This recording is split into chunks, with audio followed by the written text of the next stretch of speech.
c'est 6 tonnes la cible, et pas au-dessus. On a quand même pas mal là. Hein. Ça me fait peur là. Moi aussi. C'était quoi ce bruit?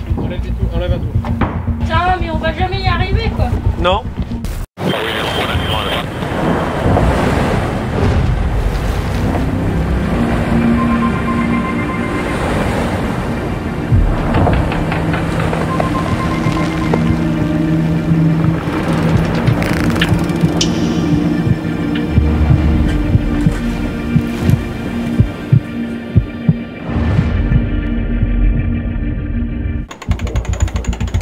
Ok, stop, on arrête. Stop. C'est le déviateur du fond, c'est ça? Ouais, le déviateur du fond là, tu sais. Il vaut mieux que ça casse maintenant que quand Sam sera en mer. C'est le but de ça, hein. C'est le but de tous ces tests. Avec la portance des foils, ça redresse le bateau, donc on peut border plus, donc on tire plus sur le mât. Donc on est arrivé à des concepts où il y a certaines configurations où si on ne fait pas attention, on peut dépasser la charge acceptable par le mât. Faut pas qu'elle ait à faire ça en mer. Si on casse le flot, bah, on en a comme ça. Il y a eu une révolution qui est arrivée dans les bateaux depuis quelques années, c'est les foils. Un foil, c'est finalement une aile sous-marine qu'on va étendre à l'extérieur du bateau. Quand le bateau accélère, le flux d'eau va générer une poussée vers le haut sur cette aile sous-marine. Et il va remonter le bateau et le remettre à plat. Le deuxième effet que ça va avoir, ça va soulever un petit peu le bateau de l'eau et ça va le désenfoncer et ça va limiter la traînée de coque. Aujourd'hui, on va régulièrement à plus de 30 nœuds avec notre bateau, on flirte avec les 35 nœuds avec notre bateau, ce qui était complètement inimaginable il y a encore quelques années quand il n'y avait pas les fonds. Là, on va gagner de la vitesse. C'est un peu la dernière partie du puzzle, la dernière fois. Oui. Wilbur et Orville. C'est les deux albatros dans Bernard et Bianca. C'est grâce à Wilbur et Orville que je vais faire le tour du monde plus vite. Après, on peut laisser le ballon à bord. Sam et son équipe, l'année dernière, ont fait le choix de mettre la version numéro 2 des foils. Ils avaient déjà des foils avant, et là, c'était des foils très puissants.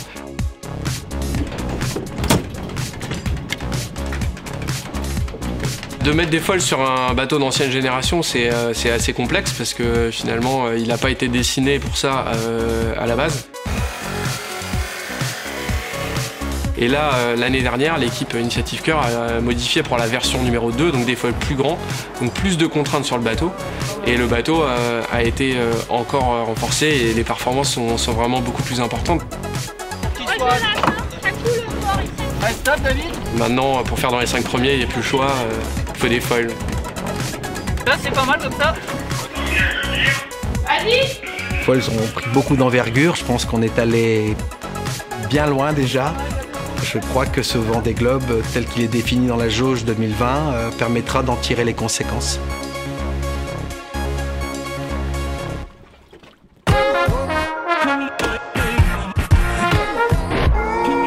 Moi, je suis maman. L'absence. Vous partagez, eux, ils ont un numéro incroyable parce que c'est un coup je fais un tour du monde, le mari, ou un coup la femme et le. La prochaine fois, ça va être nous deux. La prochaine fois, ça sera les deux. Et la prochaine fois, c'est les deux. Ouais. C'est vrai. Alors là, il pousse C'est Roselyne qui va aller où? Ça super, ils sont partis. Maman, c'est mon chéri. J'ai pas besoin de me présenter plus. On est le seul couple du monde qui a chacun fini le Vendée Globe. Donc on a les 2 trophées à la maison, dont on est très fiers. Maintenant, l'objectif, c'est le prochain. Et là, pour le coup, on va être tous les deux à le faire. Lâche.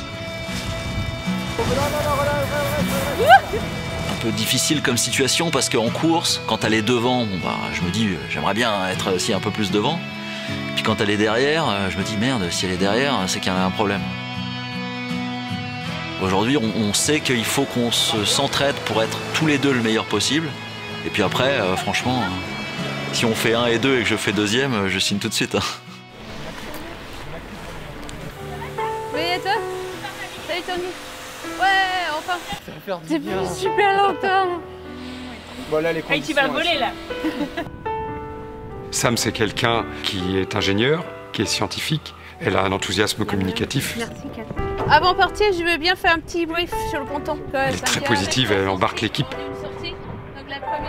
Elle a ce leadership. C'est bon? Des questions? Son avis compte beaucoup parce que c'est quand même elle qui va utiliser le bateau. La première chose à voir, c'est si elle se sent capable d'utiliser sa machine et comment elle va l'utiliser. En fait, c'est la plus grosse donnée. On n'a pas de marque, il faut mettre celui-là sur la Doris de Dianac.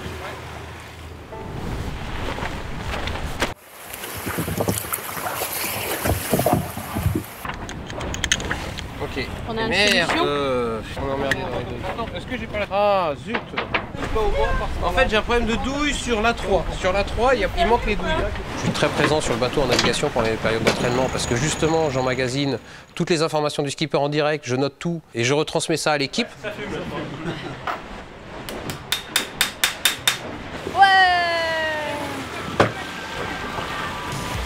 Si, je pense que si on choque les coudes, ça va tourner en haut.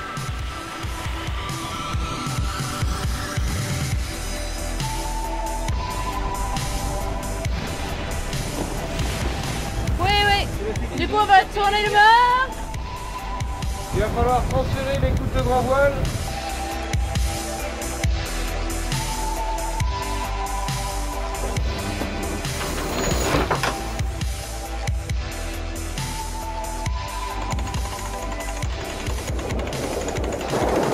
Même si on navigue 48 heures avec 30 nœuds de vent dedans, c'est que 48 heures par rapport à un Vendée Globe, c'est rien. Si on a à faire un choix entre l'ergonomie ou refaire un réglage de bas au banc par exemple, il vaut mieux se concentrer sur le réglage de bas au banc que sur l'ergonomie parce qu'on souhaite rentrer dans un mode perf quand on navigue.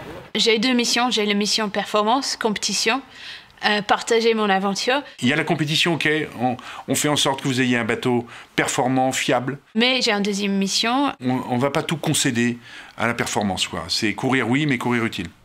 Cher monsieur et madame. Oh. Ça, c'est une mission qui est beaucoup plus sérieuse. C'est ces petits-enfants qui attendent. Toujours considéré que la chirurgie cardiaque pédiatrique, c'était une chirurgie miracle. On prend un petit enfant qui peut à peine marcher, qui est essoufflé, qui vit mal. On le met 3-4 heures sur une table d'opération et 8 jours après, il court, il joue, il mange, il est heureux. Ces enfants, on leur offre une seconde naissance, une vie normale. Pas très scellosé, mais bon, c'est quand même des malformations qui ont un pronostic à l'âge de 10 ans qui n'est pas très bon. Ouais, 10 ans que ça. Et ça, c'est quelque chose qui est ici en France est traité beaucoup plus tôt. C'est diagnostiqué avant la naissance et c'est soigné dans les premiers mois de vie. Moi, je suis chirurgien cardiaque pédiatrique, oui. C'est pour ça que j'ai eu cette idée. C'était mon job et que je voyais les résultats et que je voyais que c'était fantastique de pouvoir guérir ces enfants. Vous en avez beaucoup, j'imagine? Oui, bah oui, toute ma vie. Quand on rencontre Francine pour la première fois, on comprend pourquoi ça a marché en fait. Francine Lecas, ouais, c'est une de mes idoles maintenant.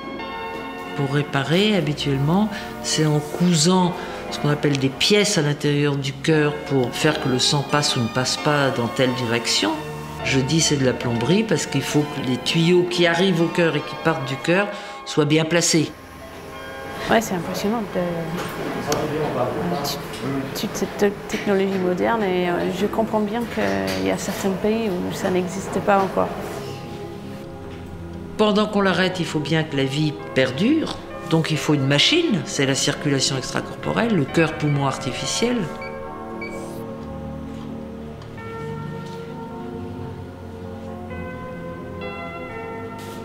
Dès qu'on arrête d'injecter les produits qui arrêtent le cœur, en fait, il redémarre tout seul. Ouais, ça... Mais nous, on met des médicaments quand même pour l'aider un peu. Dès que le cœur est assez puissant pour assurer seul la circulation, eh ben on baisse la CEC et on se pose, comme on pose un avion. Maintenant, c'est un enfant qui va saturer à 100%, qui va pouvoir vivre et grandir normalement. On a plusieurs décennies devant lui, en bonnes conditions.